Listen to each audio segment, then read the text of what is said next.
كنت فاكر انه الساحل مكان بنهرب ليه، طلع مكان بنبدأ منه. من اول ما توصل بتحس انك انت خرجت من الضغط والصوت العالي والزحمة. البحر قدامك والهواء نضيف والدنيا قدامك بتدور.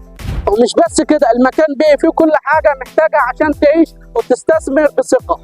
مدن جديدة بتتبني على أسس العلمين الجديدة، بقت مدينة متكاملة، وراس الحكمة بتستعد إنها تكون أهم مدينة ساحلية على الشرق الأوسط كله. خدمات، صحة، ترفيه، أمن، والمشاريع بتصميم عالمي، بحر ومساحات خضراء وفوق كل اللي أنت تحتاج. واللي اشترى وحدته من سنة، السعر النهاردة بقى أضعاف من سعر الشراء. واللي لسه بيحسبها لسه عنده فرصة إنه يكسب، بس الوقت للأسف مش في صالحك. لو انت بتدور على استقرار او استثمار او حتى راحة بال، الساحل الخطوة الجاية اللي انت تستحقها. كلمنا، خد القرار بسرعة.